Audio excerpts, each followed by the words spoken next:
우리 한번 인사하도록 하겠습니다. 이렇게 팔짱을 끼시고 지난번 설교 때 한번 했었죠. 이렇게 자신에게 자신을 위로하는 인사죠. 괜찮니? 괜찮니? 괜찮아. 괜찮아. 다시 한번 괜찮니? 괜찮니? 괜찮아. 괜찮아. 네. 여러분, 이 어려운 시대라고 말을 하지만 그 어려운 시대를 견디시면서 늘 나는 하나님의 자녀야. 하나님께서는 나를 너무 사랑하셔서 생명까지 주셨어. 그것을 잊지 마시고 살아갈 때에 우리가 힘있고 능력있게 살아갈 줄 분명히 믿습니다. 코비드-19 백신 접종이 이제 활발하게 시작되고 있죠. 많이 맞습니다. 그래서 우리는 모든 것을 이렇게 꽁꽁 얼려버렸던 이 코로나 바이러스와의 전쟁에서 왠지 모르게 승리할 수 있을 것 같은 자신감 또 희망을 품게 되었습니다. 우리가 살아가고 있는 미국 같은 경우에는 이제 이르면 인구 70% 이상이 올해 하반기에 집단 면역을 이루게 된다. 그래서 이어서 이제 팬데믹의 종식을 구할 수 있게 될 것이라 전망하고 있다고 합니다. 참 감사한 일이죠. 그런데 이 코비드-19 시대 이후에 종식되고 나서 우리의 삶의 모습은 어떻게 될까?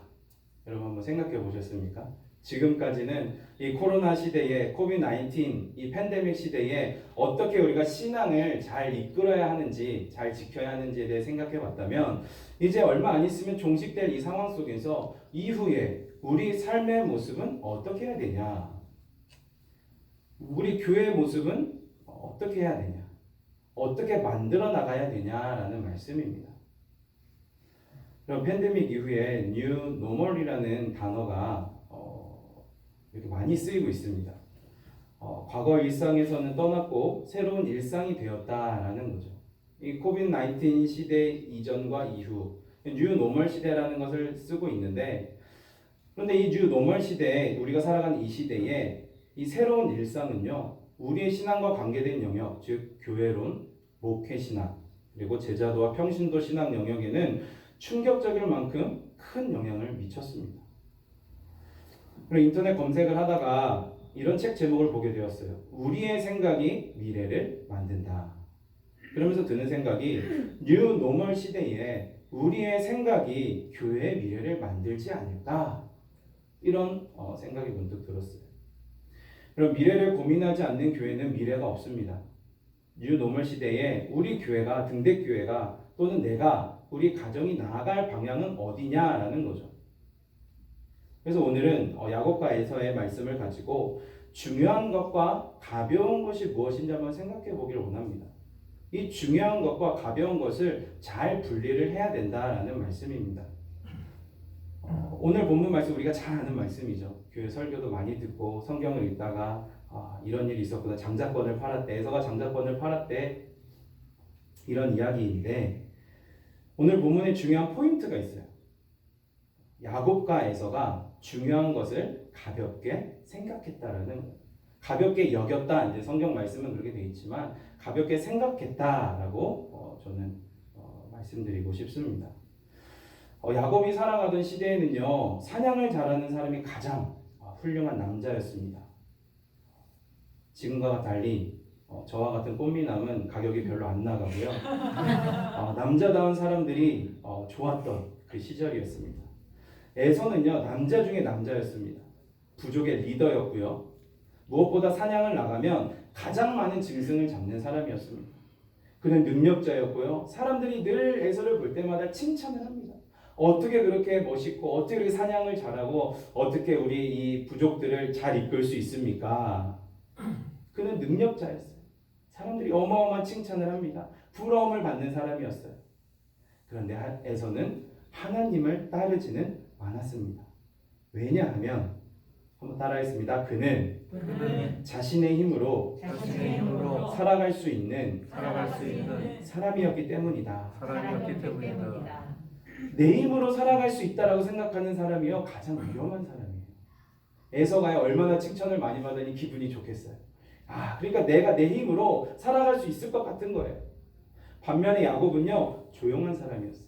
요리하기를 좋아하고요. 어머니를 기쁘게 하는 아들이었습니다. 생각을 많이 하는 사람이었어요. 조용한 시간을 많이 갖는 그런 사람. 만약에 야곱이 조용한 시간에 하나님 말씀을 묵상하고 좋은 생각을 하고 어떻게 하면 내가 이들을 섬길 수 있을까 이렇게 생각했다면 그는 완전히 다른 삶을 살았을 거예요. 하지만 야곱은 조용한 시간마다 이런 생각을 했습니다. 어떻게 하면 내가 장자권을 뺏을 수 있을까?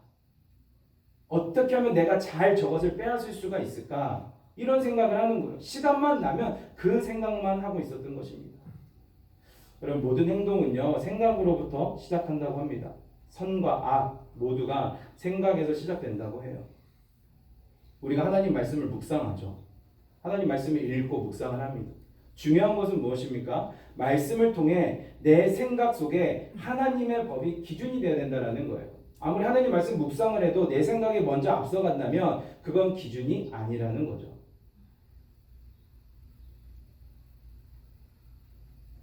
시편 1편 1절 2절 말씀 우리 같이 한번 읽도록 하겠습니다. 시작. 복이 있는 사람은 악인들의 길을 따르지 아니하며 죄인들의 길에 서지 아니하며 오만한 자들의 자리에 앉지 아니하고 오직 여호와의 율법을 즐거워하여 그의 율법을 주야로 묵상하는도다. 아멘. 내가 어떤 생각을 하느냐가 미래의 삶의 모습을 만들어 간다는 거예요. 슬프고 우울한 생각에 사로잡히면 우울한 미래를 맞이합니다. 이 코로나에 감염됐을 때에 저는 그런 생각이 없었는데 아내가 나중에 하는 얘기가 왜 이렇게 부정적인 말을 많이 하냐라는 거예요. 몸이 아프고 힘드니까 그랬는지 모르겠지만 나중에 제가 그걸 회개하는 걸 기도합니다. 하나님 혹시 제가 그때에 하나님 보시기에 올바르지 못했었다면 용서해 주시옵소서. 근데 사람이 그 상황 속에 어떤 생각을 갖느냐가 너무나 중요하다라는 거죠.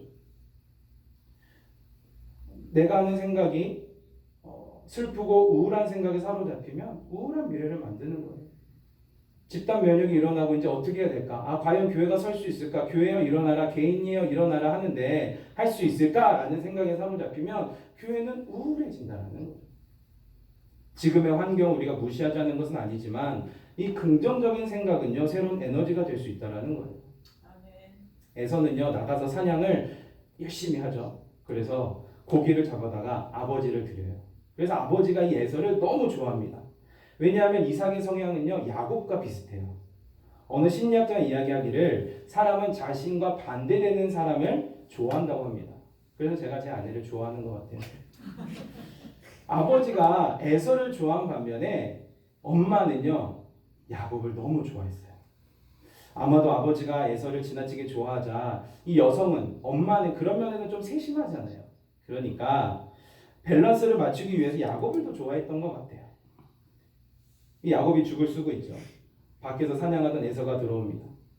여러분 야곱이 음식을 만들고 있었다라는 것은 지금 이들이 사냥 여행이나 유목 여행을 하고 있다는 상황임을 우리는 추측할 수 있어요.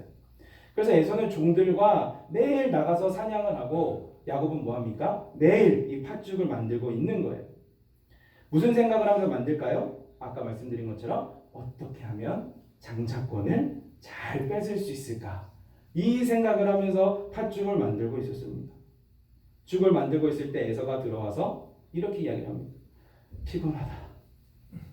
무슨 뜻입니까? 나 사냥하고 왔다라는 거예요. 나는 나의 도리를 다했으니 너는 나에게 밥을 줘라. 이야기를 하는 거예요. 이것은 에서가 얼마나 자신의 능력으로 살아갈 수 있는지 자신감이 넘치는 사람이라는 거예요. 그리고 내가 너무 배고파서 죽게 되었으니까 빨리 그 팥죽을 달라고 해요. 여러분, 이 세상에 한 끼 안 먹는다고 죽는 사람 있습니까? 없어요. 이 급한 성격이라는 거죠. 앞뒤 가리지 않고 원하는 것을 바로 얻기를 원하는 에서를 야곱은 또 잘 알고 있었어요. 그래서 배고파서 죽게 생겼다는 형에게 그가 늘 무슨 생각을 하고 있었다고요? 어떻게 하면 장자권을 잘 뺏을 수 있을까? 야곱이 이야기를 합니다. 나에게 장자권을 팔아요. 여러분 이 말씀을 읽으시면서 이런 생각 혹시 해보셨습니까? 얼마나 야비하고 치사하면 형제끼리 밥 한 끼 먹는데 장자권을 받고 밥을 팔려고 하냐? 여러분 친구들끼리 아무리 사이가 안 좋아도요 밥 한 끼 먹는데 내가 밥을 다 차려놨어요. 그리고 와서 먹는데 너 우리 집에 와서 돈 내고 밥 먹어라. 그런 사람 없다라는 거죠. 근데 이것은 돈도 아니고 장자권을 내놓으라는 거예요. 근데 더 웃긴 것은 거리낌이 하나도 없이 알겠다라고 이야기를 합니다. 야, 내가 죽게 생겼는데 그까지 장자권이 뭐가 대수야? 아무것도 아니지. 네 맘대로 해라. 에서는요, 하나님의 축복이나 언약에는 전혀 관심이 없었다라는 거예요. 이게 바로 내 힘으로 사는 사람의 모습이라는 거예요. 만약 에서가 하나님 말씀을 묵상하고 하나님을 아는 사람이었으면 하나님의 축복을 쉽게 생각했을까요? 장자권의 이 축복이 얼마나 큰데 쉽게 생각할 수 있었을까요? 여러분, 우리가 어떤 결정을 하고 어떤 생각을 하면서 살아가느냐는 정말 중요하다라는 거예요. 늘 우리가 어떤 생각을 하고 있느냐? 하나님의 축복이나 언약은 관심이 없고 사람들이 나를 좋아하고 바라보고 올려 띄워주니까 그것에만 관심이 있어서 이 장자권의 진정한 목적에 대해서는 관심이 없는 거였어요. 그래서 야곱은 조용한 사람이라고 했죠. 생각이 많은 사람이에요. 그래서 그냥 안 넘어가요. 형이 그냥 말로 안 넘어갈 것 같으니까 맹세하라고 합니다. 각서를 쓰라고 해요. 야곱이 이르되 오늘 내게 맹세하라. 에서가 맹세하고 장자의 명분을 야곱에게 판지라. 야곱이 떡과 팥죽을 에서에게 주매. 에서가 먹어요. 죽만 달라고 그랬는데 뭘 더 줘요? 떡도 줘요. 떡도. 에서는 죽을 먹으면 막 기분이 좋아집니다. 야, 이 녀석 생각이 있네. 그래도 형을 대접하네. 왜냐하면 죽만 아니라 떡까지 줬으니까. 여러분, 우리는 이 이야기를 들으면서 에서가 잘못되었다고 생각을 해요. 어떻게 하나님의 그 장자권을 쉽게 여기면서 팔 수가 있느냐. 그런데요, 야곱도 잘못이에요. 치밀하게 준비해서 장자권을 빼앗은 죄인이라는 거죠. 여러분, 하나님의 축복은요, 욕심내도 괜찮을까요, 그러면? 이런 말을 혹시 들어본 적 있으신지 모르겠지만 야곱은 하나님의 축복과 장자권에 대하여 욕심을 가졌던 사람이기 때문에 축복받았다? 이렇게. 그 장자권을 어떻게 빼앗을까 늘 생각하다가 빼앗아서 축복받았다 라고 말하는 사람들이 있어요. 저는 동의할 수 없습니다. 그것은 성경으로 푼 게 아니에요. 성경적으로 푼 게 아니라 사람 중심으로 풀어나왔다라는 말이에요. 왜냐하면 말씀을 자세히 보면 야곱은 하나님의 축복을 욕심낸 게 아니에요. 그는 아버지의 유산을 욕심낸 거예요. 아버지의 유산. 눈앞의 유산은 야곱에게 포기할 수 없는 대상이었습니다. 이 가볍게 봐야 되는데 가볍게 보지 않는 이 물질에 눌려서 장자권을 빼앗은 것입니다. 여러분, 하나님의 축복을 원하면 거짓으로 이렇게 빼앗을 수 있을까요? 없죠. 수단과 방법을 가리지 아니하고 무언가를 이루려고 하는 것은 신앙인의 태도가 아니라는 거예요. 신앙은 나 살자고 남을 죽이는 삶을 살 수 없게 합니다. 왜냐하면 신앙의 기본은 무엇입니까? 십자가라는 거예요. 십자가는 내가 죽어 남을 살리는 메시지이기 때문에 나조차고 남의 것을 뺏으면 안 된다라는 거죠. 이러한 독선, 교만, 이기주의, 이런 십자가의 정신을 위반하는 이런 일들이 있어요. 이런 기도를 하는 분들이 있어요. 하나님, 이 자리에서 제가 어느 누구보다 더 많은 은혜를 받게 해주세요. 맞습니까? 오늘 말씀에 비춰보면 하나님께서 원하시는 것이 아니에요. 공동체 의식이 없다라는 거예요. 나만 은혜를 사모하는 것처럼 하나님을 사랑하는 것처럼 착각하게 하는 행동이라는 거예요. 하나님은 선한 것은 욕심을 내서 더 많이 가져라가 아니에요. 혼자 은혜를 받았다고 되는 게 아닙니다. 하나님 중심적으로 성경을 보면 하나님 말씀은 사람이 핵심이 아니에요. 공동체가 핵심이라는 거예요. 나만 살고 나만 먹고 그렇게 하는 태도는요, 기독교회가 아니라는 거예요. 여러분, 영적으로 성장하지 말라는 게 아닙니다. 하나님의 말씀은요, 눈에 보이는 것에 욕심내지 말라, 하나님께서 주신 것에 만족하라는 의미로 받아들여야 된다는 거예요. 여러분, 교회 안에서 욕심이 없으면 어떻게 됩니까? 공동체와 지체들을 위해서 간절히 기도하고 그들을 진심으로 사랑할 수 있어요. 왜냐하면 욕심이 있으면요, 하나님 오늘 나 혼자만 은혜 받게 해주세요. 이 생각을 하고 있으면요, 다른 사람의 삶 속에 임하는 축복을 인정할 수 없게 되거든요. 그것은 교회의 불행이라는 거예요. 근데 욕심이 아닌 진정한 은혜는 무엇이냐? 그 은혜를 나누고 다른 지체들도 은혜를 경험하기를 기도하는 거예요. 공동체에서 내가 제일 많은 은혜를 받기 원하기보다 하나님, 주님의 은혜가 가장 필요한 지체를 바라보면서 기도한다라는 거예요. 하나님, 저 집사님, 권사님 위해서 기도합니다.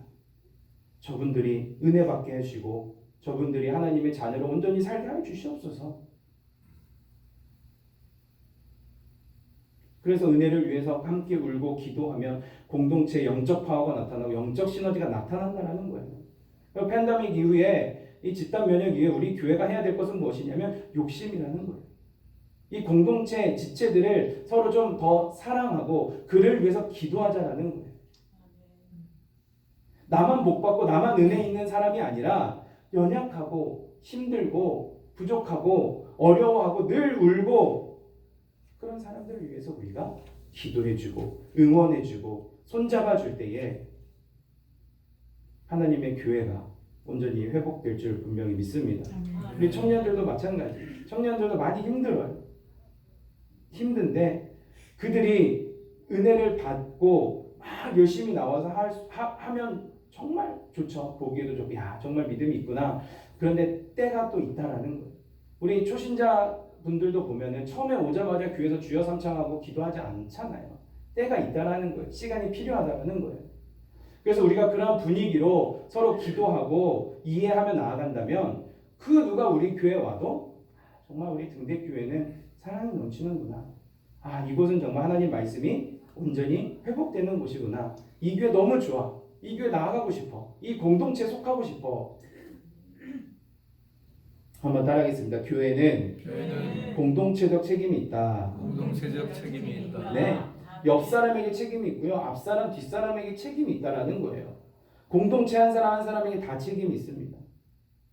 야곱은요, 자기 것이 아닌 형의 장자권을 뺏었어요. 형에게 공동체적 책임을 지는 마음이 없었어요. 그가 이 마음이 있었다면 형에게 뺏었을까요? 형이 어떻게든 나아가서 사냥하는 것에만 집중하는 것이 아니라 하나님께 더 나아가고 장자로서 더 자신의 부족들을 가정을 이끌어갈 수 있도록 기도하지 않았을까요? 공동체적 책임, 이것이 팬데믹 이후에 우리 교회에 우리 삶에 필요하다는 거예요. 그래서 하나님 사랑은요 무엇입니까? 긍휼을 행하는 거잖아요. 하나님 사랑한다고 말로만 하는 것이 아니라 긍휼을 베푸는 거예요. 남의 것을 빼앗는 것이 아니라 어떻게 하면 나의 것을 나눌까 고민하는 거예요. 생각 자체가 다른 거죠. 주께서 허락하신 것들을 감사하고 주께서 나에게 거저 주신 것을 또 거저 주기를 원하는 거예요. 하나님, 저는 누구보다 제가 은혜를 많이 받게 해주세요가 아니라 이런 기도를 하는 거예요. 하나님, 우리 공동체에 은혜를 주십시오. 하나님, 우리 공동체가 나누어주는 밥상을 차릴 수 있는 교회가 되게 해주시옵소서. 남의 것까지 빼앗는 밥상이 아니라 나누는 밥상이 되게 해주시옵소서. 여러분, 우리 밥상은요 나누는 데 목적이 있는 거예요. 교회는 우리를 위해서 있는 것이 아니라 사회를 위해서, 세상을 위해서 있는 겁니다. 교회의 존재 목적이 무엇입니까? 세상에 빛이 되는 것이고 비전은 뭐예요? 나누는 거잖아요. 우리가 일단 우리 안에서 먼저 잘 나누고 공동체의 은혜를 부어주시고 어떻게든 우리가 같이 있으면서 나눌 수 있는 밥상을 차릴 때에 우리의 모습을 보고 많은 영혼이 주께 돌아올 줄 분명히 믿습니다. 에베소서 1장 12절에 이렇게 말씀을 합니다. 이는 우리가 그리스도 안에서 전부터 바라던 그의 영광의 찬송이 되게 하려 하심이라. 야곱은 하나님의 영광을 찬양하는 모습이 아니었어요. 빼앗는 밥상을 차렸습니다. 잘 차려주고 중요한 것을 뺏었습니다. 여러분, 남의 것을 빼앗는 밥상은요 모르고 저지른 것이 아니라 계획적인 죄라는 거예요. 우리에게 베푸는 밥상이 있습니까? 우리의 따뜻한 이 밥 한 끼로 사람이 살아날 수 있고요 새로운 힘을 얻을 수 있습니다. 사랑의 식탁이 우리 삶 속에 우리 교회에 존재해야 됨을 분명히 하나님은 말씀하고 있습니다. 빼앗기 위해서 하는 것이 아니라 나누기 위해서. 여러분, 에서도요 가볍게 생각해서는 안 되는 장자권을 가볍게 생각했잖아요. 장자의 권한은 뭐예요? 하나님께서 만드신 질서예요. 하지만 에서는 어떻게 생각했어요? 나의 힘으로 살아갈 수 있을 것 같아. 내가 일하고 내가 노력하면 다 잘 될 것 같아. 그리고 야곱 정도는 나에게 그런 일은 할 수 없을 것 같아. 이런 생각을 했었던 것 같아요. 아까 말씀드린 것처럼 주위 모든 사람이 리더로 따랐고요. 능력을 믿었기 때문에 하나님의 축복 없이 살 수 있는 사람이었습니다. 여러분 때로는 우리가 살아가면서 가진 것이 하나님과의 관계를 방해할 때가 있어요. 물질이 될 수도 있고요. 건강이 될 수도 있고요. 나의 능력이 때로는 하나님과의 거리를 두게 합니다. 그러나 아이러니하게도 우리는 기도할 때마다 능력을 간구하죠. 하나님이 능력이신데 그냥 그 포도나무의 가지가 되면 되는데 더 많은 능력을 달라고 기도합니다. 더 많은 능력이 나에게 오히려 독이 될 수 있는데 능력을 간구해요. 물론 능력만의 얘기가 아니죠. 우리에게 필요한 것은 능력이나 돈이나 명예 등 세상의 소유물이 아니라 순종이라는 거예요. 순종. 내 마음대로 살기를 포기하고 주를 따르기로 결심하는 순종. 이게 야곱과 에서에게 필요한 것이고요. 오늘 우리에게 필요한 것입니다. 여러분 기억하시길 바랍니다. 가장 위험할 때는요. 자신이 있을 때라는 거예요. 내가 할 수 있을 거라는 그 생각. 그때 내가 사냥하고 내가 먹고 살면 돼. 내가 이끌면 돼. 장자권 같은 건 필요 없어. 여러분 자신이 있으세요? 없으세요? 이렇게 살아갈 수 있으실 것 같아요? 없을 것 같아요? 괜찮습니다. 이것만 기억하시면 돼요. 가장 위험할 때는 자신이 있을 때라는 거. 여러분 에서와 야곱은요 하나님과의 관계가 가벼웠어요. 여러분 오늘 말씀은요 에서와 야곱이 태어나고 한 25년에서 30년 뒤의 일이에요. 여러분 30살 그러면은 적은 나이가 아니잖아요. 그죠?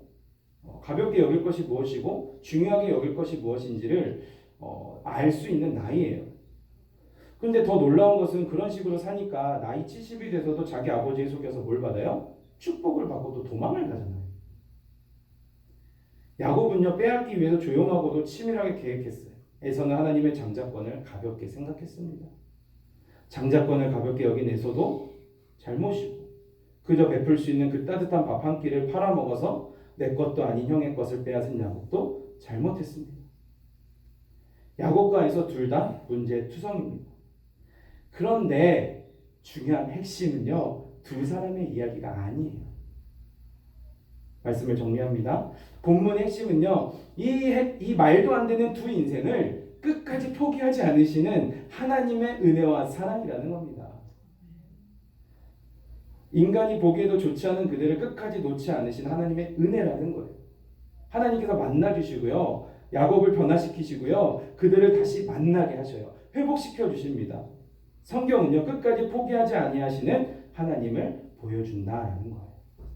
제가 왜 야곱 이야기라고 에서 이야기를 했습니까? 그들이 그렇게 살아서 잘못을 저질렀어요.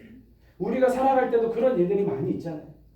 여러 가지 하나님 말씀대로 살지 못한다고 죄책감을 느낄 때도 있고 기도 안 한다고 또 죄책감 느낄 때도 있고 여러 가지 어려운 일들 속에서 살아가지만 오늘 우리에게도 우리를 포기하지 아니하시는 끝까지 포기하지 아니하시는 하나님의 은혜가 있다는 것을 기억하시기 바랍니다. 야곱과 에서도 하나님의 은혜를 받았다라는 거예요. 여러분 우리가 오늘도 예배드릴 수 있는 것은요 빈들의 마른 풀 같은 우리를 주께서 포기하지 아니하시기 때문이라는 거예요. 이 이야기를 제가 준비하면서 지지난 주에 우리 청년들과 이제 야곱 이야기를 쭉 이렇게 말씀을 나누면서 오늘 본문을 읽으면서 이해할 수 없었어요. 치사하기도 하고요. 잘못된 선택을 거듭하는 이 야곱을 그의 끝없는 죄보다 더 끝없이 사랑하시는 하나님의 사랑 이야기가 야곱의 인생이라는 것을 저는 깨달았어요. 오늘 본문은 여기서 끝났지만 더 창세기 뒤를 읽어보면 결국은 어떻습니까? 하나님께서 만나주시고 회복시켜 주시니까 온 인생을 하나님께 드리는 거예요.